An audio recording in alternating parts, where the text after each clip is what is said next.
नमस्कार, मी साक्षी आणि येस मराठी न्यूजमध्ये आपलं स्वागत। आता पाहूया एक स्पेशल रिपोर्ट।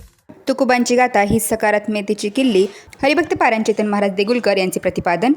आता तुम्ही कृपावंत साधू संत जीवलग या संत तुकाराम महाराजांच्या अभंगाचे केले निरूपण। धुसर आणि विषारी असलेल्या वातावरणात कल्याण साधायचे असेल तर तुकोबांची गाथा उपयोगी पडेल। तिच्या पायाशी आत्मतत्व आहे, शिवाय भावना, प्राण, सौभाग्य, अस्मिता देखील भरभरून आहे। वर्तमान सर्व क्षेत्रात निराशा असून फक्त तुकोबांच्या अभंगातून आशेचा किरण झळकत असल्याने त्या रचनेचा आधार घेऊन जीवन सार्थकी लावता येईल। तुकोबांची गाथा ही सकारात्मक किल्ली असल्याने ती तारकच आहे, असा उपदेश हरिभक्त पारायण चैतन्य महाराज देगुलकर यांनी केला। भरवस तालुका निफाड येथे संत तुकाराम महाराजांच्या 375व्या वैकुंठ गमन सोहळ्याच्या 5व्या दिवशी कीर्तन पुष्प गुंफताना त्यांनी परमार्थ आणि संसार यांच्यातला समन्वय साधत मार्गदर्शन केले। आता तुम्ही कृपावंत साधू संत जीवलग या संत तुकाराम महाराजांच्या अभंगाचे निरूपण करताना त्यांनी दैनंदिन जीवनातील दाखले व उदाहरणे दिली। ज्या वस्तूची निर्मितीच झाली नाही त्याबद्दल सुखाची अपेक्षा करणे दुःख पदरात पाडणे असल्याचे सांगताना दुःखाचे मूळ नेमके काय आहे ते उपस्थितांना प्रपंचिकांचे उदाहरण देत समजावले। दुःख आणि वर्तमान यांची सांगड घातली तर निराशा टाळता येते हे देखील पटवून दिले। प्रारब्धाने परमार्थ होत नाही, त्यासाठी प्रयत्नांची जोड द्यावी लागते। या प्रयत्नांच्या अधिष्ठानाशी श्रद्धा असल्यास तरच परमात्मा भेटेल हे सांगताना महाभारतातील विविध प्रसंग त्यांनी सादर केली। माणसाच्या सतत असणाऱ्या तक्रारीवर देखील हरिभक्त पारायण चैतन्य महाराज देगुलकर यांनी प्रहार केला। त्याबद्दल बोलताना ते म्हणाले की तुकोबांची गाथा ही तुमच्या सर्व प्रश्नांची उत्तर आहे। गाथेची संगती असताना मानवाचे रडगाणे अशोभनीय आहे। गाथा ही श्रीमंती आहे, त्यापेक्षा व्यापक काही नाही। त्यामुळे गाथेचा संघ धरून प्रपंच पूर्ण करावा। वैकुंठगमन सोहळ्याच्या 5व्या दिवशी हरिभक्त पारायण चैतन्य महाराज देगुलकर कीर्तन पुष्प गुंफणार असल्याने कीर्तन श्रवण करणाऱ्या भाविकांची मोठ्या प्रमाणात गर्दी झाली होती। 40,000 क्षमतेचा मुख्य मंडपात देखील गर्दी सामावली नसल्याने दूरवर उभे राहून भाविकांनी कीर्तन श्रवण केले। त्यामुळे नाशिक संभाजीनगर महामार्गावरील वाहतूक देखील काही काळ विस्कळीत झाली होती। संत तुकाराम महाराजांच्या पादुकांचे दर्शन घेण्यासाठी जवळपास 1 किलोमीटरपर्यंत दर्शन रांग लागल्या होत्या। दिवसागणिक गर्दीचे प्रमाण वाढत आहे, त्यात महिला भाविकांची उपस्थिती जास्त प्रमाणात दिसून आली। महाप्रसादाचे अतिशय उत्तम पद्धतीने नियोजन केल्यामुळे प्रत्येक भाविक आनंदाने महाप्रसादाचा आस्वाद घेतात। पहाटे 4 वाजल्यापासून धार्मिक कार्यक्रमांना सुरुवात होते, त्यात अनुक्रमे काकडा भजन, श्री तुकोबराय पादुका अभिषेक व विष्णू सहस्रनाम संगीत गाथा पारायण, तुकाराम महाराज जीवन चारित्र्य कथा वाचन, सायंकाळी हरिपाठ व नामवंत कीर्तनकाराचे हरिकीर्तन, त्यानंतर महाप्रसाद व पुन्हा पहाटे 4 पर्यंत भजन असा दैनंदिन नित्यक्रम असतो। त्यामुळे संपूर्ण परिसर मंत्रमुग्ध होऊन गेला आहे। आरोग्य सेवा देणारे hospital KTHM Soham hospital Nashik, Sahyadri hospital Nashik, Shri Guruji रुग्णालय Nashik, Apollo hospital Nashik, SMBT hospital Nashik, Saibaba hospital Nashik, MVP medical college hospital Nashik, Matoshri hospital Babhulgaon Yeola. महाराष्ट्रातील नामवंत संस्थानांचे कार्यक्रमाच्या सदिच्छा भेटी। पहिल्या दिवशी संत शिरोमणी श्रीमंत सावता महाराज संस्था श्री क्षेत्र अरण तथा वंशज यांची सदिच्छा भेट, शुभ आशीर्वाद सावता महाराज वसेकर वंशज शुभदर्शन सोहळा। दुसऱ्या दिवशी संत श्री सोपानदेव महाराज संस्था सासवड येथे, आदिशक्ती मुक्ताई संस्था कोथळी मुक्ताईनगर यांची सदिच्छा भेट व शुभ आशीर्वाद शुभदर्शन सोहळा। तिसऱ्या दिवशी श्री क्षेत्र भंडारा डोंगर संस्थान पुणे, श्री क्षेत्र भामचंद्र डोंगर संस्थान पुणे, श्री क्षेत्र घोरवडा डोंगर संस्थान पुणे यांची सदिच्छा भेट व शुभदर्शन सोहळा। चौथ्या दिवशी शंकर स्वामी संस्थान शिरूर आणि जगद्गुरू तुकाराम महाराज संस्थान तथा वंशज पंढरपूर शाखा शुभदर्शन सोहळा। 5व्या दिवशी संत श्री निवृत्ती महाराज संस्थान व परंपरागत पुजारी त्र्यंबकेश्वर तसेच भक्त शिरोमणी संत श्री नामदेव महाराज संस्थान व वंशज पंढरपूर यांची सदिच्छा भेट व शुभदर्शन सोहळा। गुरुवर्य छोटे माऊली यांच्या मार्गदर्शनाखाली भरवस तालुका निफाड येथे वैकुंठ गमन सोहळा समाप्तीकडे सरकत आहे। प्रशस्त जागा, मुबलक स्वयंसेवक, अचूक नियोजन, राखीव कार्यक्रमावर राबवले जाणारे हजारो हात आणि माऊलींचे मार्गदर्शन असल्याने या सोहळ्याची संपूर्ण जिल्ह्यात चर्चा आहे। त्यापेक्षा या सोहळ्याचे वेगळं वैशिष्ट्य आहे ते म्हणजे कृषी प्रदर्शन। 50पेक्षा जास्त कृषी निगडित व्यवसाय, अवजारे, बियाणे, शेतीपूरक वस्तूचे स्टॉल इथे बघायला मिळतात। नवनवीन उत्पादने, जीवनावश्यक वस्तू खरेदीसाठी स्वस्त दरात उपलब्ध आहे। विशेष म्हणजे उत्पादन ते शेतकरी असा थेट संपर्क असल्याने अगदी परवडणाऱ्या किमतीत शेतकऱ्यांनी या कृषी प्रदर्शनातून शेतीपूरक वस्तू खरेदी केल्या आहेत। या कृषी प्रदर्शनात 5व्या दिवसाअखेर 1.5 लाखांपेक्षा जास्त शेतकऱ्यांनी भेट दिल्याचे आयोजकांनी सांगितले आहे।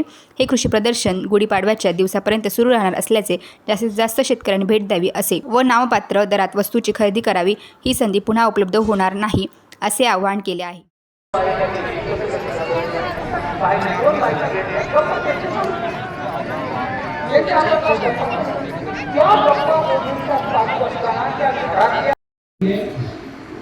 तुकोबारांनी असं मागणं आपल्याला मागता यावं, याच्याकरता अशी बुद्धी आपल्याला व्हावी, याच्याकरता सर्वांच्या चरणावर मस्तक ठेवून सर्वांना नमस्कार करून प्रार्थना करतो।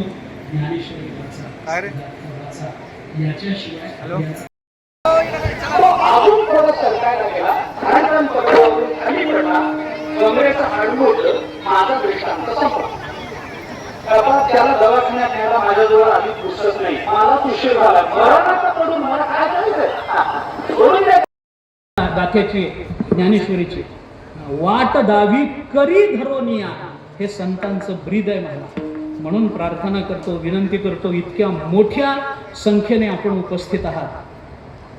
तुकोबारांच्या पादुका आज आपल्या जवळ. विनंती करू का एक सगळ्यांना? काही नाही महाराज, इथून उठताना तुकोबारायांच्या पादुकांना शब्द देऊन उठा की आमचा रोजचा दिवस थोडं तरी संत वाङ्मय वाचल्याशिवाय आम्ही संपवणार नाही. ऐकण्याचं भाग्य मला अजून प्राप्त झालं नाही माऊली, अजून नाही. प्रत्यक्ष फार ऐकलं नाही, पण ऐकलंय भरपूर. त्यामुळे कधी कधी रागावून बोलतात, चिडून बोलतात, पण तुकोबाराय तरी चिडत नाहीत का? नाथ महाराज काय माय गेली होती भोतापाशी म्हणत नाहीत का? किती सांगतो तरी नाही का की बटकीचे प्रार्थना करतो.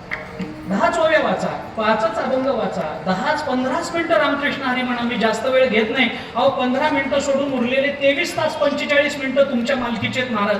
त्याच्यात काय करावं हे सांगण्याचा आम्हाला अधिकार नाही कोणालाच.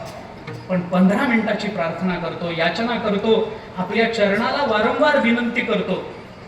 कसंही करा, सकाळी नाही जमलं दुपारी, दुपारी नाही जमलं संध्याकाळी वाचा, म्हणजे रात्री वाचा, झोपताना वाचा, आडवं पडून वाचा, पाय वर करून वाचा, हात वर करून वाचा, पण पाया पडतो तुमच्या ज्ञानेश्वरी वाचा, गाथा वाचा. याच्याशिवाय काही खरं नाही. बरं, काहीही खरं नाही जीवनामध्ये, काही खरं नाही. आणि त्या लोकांना म्हणून ज्ञानेश्वर महाराजांनी किंबहुना सर्व सुखी एवढी प्रार्थना करूनही त्यांना आम्ही ग्रंथोपजीवी विशेष लोकी असं म्हणावं वाटलं. काय विशेषता आहे? कारण समाजाला दिशा देणारे हे ग्रंथोपजीवी. योग मला प्राप्त झाला, या निमित्ताने स्वतःला धन्यवाद देतो, स्वतःला धन्य समजतो. आपल्या सर्वांना धन्यवाद देतो आणि लाभलेला वादविस्तार सेवेत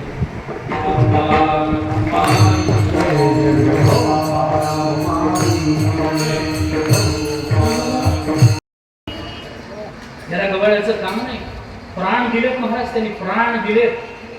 गाथ्याच्या भजना करता, ज्ञानेश्वरीच्या पारायण करता, भजना करता, प्राण पिढ्यान पिढ्या गेल्या त्यांच्या. तो शुद्ध भाव अंतःकरणामध्ये घेऊन आता माऊली सेवितो हा रस वाटितो आणि का या नियमानं, या न्यायानं तुकोबारायांच्या उक्तीला स्वतःचा धर्म मानून आज महाराष्ट्रामध्ये फिरतायत. त्यांच्या विचाराची कदर करणं आपलं कर्तव्य आहे. त्यांच्या धडपडीला न्याय देणं आपलं कर्तव्य आहे. ज्या संत वाङ्मयाला उराशी बाळगून, उराशी धरून ते फिरतायत, समर्थांचं एक वचन आहे, देव मस्तकी धरावा, अवघा हलकल्लोळ करावा, असं समर्थांनी म्हटलंय. तसं माऊलींच्या बाबतीत थोडे शब्द बदलतो. गाथा ज्ञानेश्वरी मस्तकी धरून माऊली महाराष्ट्रात हलकल्लोळ माजवत फिरली, अजून फिरतात, अजून फिरतात.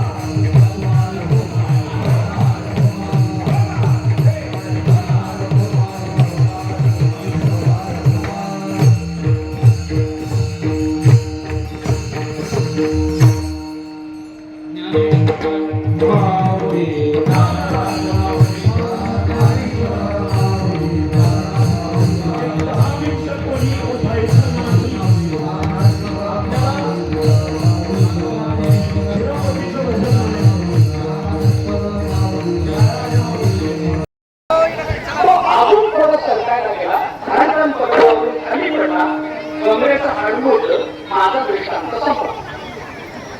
त्याला दवाखान्यात न्यायला माझ्याजवळ आधी पुस्तक नाही, मला उशीर झाला, मरणाचा पडून मला काय करायचंय, सोडून द्या. गाथेची ज्ञानेश्वरीची वाट दावी करी धरोनिया हे संतांचं ब्रीद आहे मला. म्हणून प्रार्थना करतो, विनंती करतो, इतक्या मोठ्या संख्येने आपण उपस्थित आहात. तुकोबारांच्या पादुका आज आपल्या जवळ. विनंती करू का एक सगळ्यांना? काही नाही महाराज, इथून उठताना तुकोबारायांच्या पादुकांना शब्द देऊन उठा की आमचा रोजचा दिवस थोडं तरी संत वाङ्मय वाचल्याशिवाय आम्ही संपवणार नाही. ऐकण्याचं भाग्य मला अजून प्राप्त झालं नाही माऊली, अजून नाही. प्रत्यक्ष फार ऐकलं नाही, पण ऐकलंय भरपूर. त्यामुळे कधी कधी रागावून बोलतात, चिडून बोलतात, पण तुकोबाराय तरी चिडत नाहीत का? नाथ महाराज काय माय गेली होती भोतापाशी म्हणत नाहीत का? किती सांगतो तरी नाही का की बटकीचे प्रार्थना करतो. 10 ओव्या वाचा, 5 अभंग वाचा, 10-15 मिनिटं रामकृष्ण हरी म्हणा. मी जास्त वेळ घेत नाही. अहो 15 मिनिटं सोडून उरलेले 23 तास 45 मिनिटं तुमच्या मालकीचे महाराज. त्याच्यात काय करावं हे सांगण्याचा आम्हाला अधिकार नाही कुणालाच.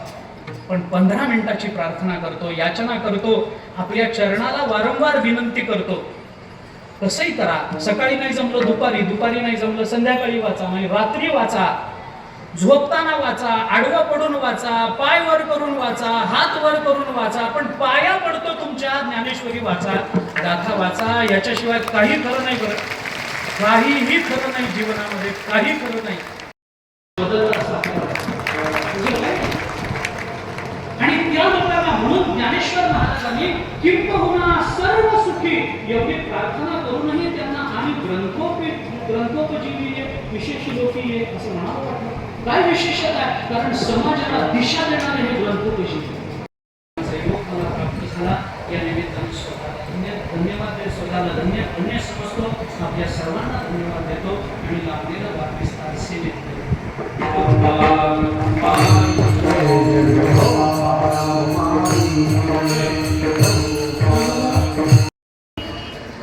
याला गवळ्याचं काम नाही. प्राण दिलेत महाराज, त्यांनी प्राण दिलेत. गाथ्याच्या भजना करता, ज्ञानेश्वरीच्या पारायण करता, भजना करता, प्राण पिढ्या गेल्या त्यांच्या.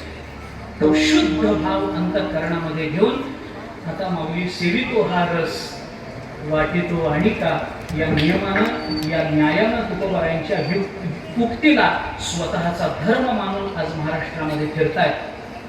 त्यांच्या विचाराची कदर करणं आपलं कर्तव्य आहे. त्यांच्या धडपडीला न्याय देणं आपलं कर्तव्य आहे. ज्या संत वाङ्मयाला उराशी बाळगून, उराशी धरून ते फिरतायत, समर्थांचं एक वचन आहे, देव मस्तकी धरावा, अवघा हलकल्लोळ करावा, असं समर्थांनी म्हटलंय. तसं माऊलींच्या बाबतीत थोडे शब्द बदलतो. गाथा ज्ञानेश्वरी मस्तकी धरून माऊली महाराष्ट्रात हलकल्लोळ माजवत फिरली, अजून फिरतात, अजून फिरतात.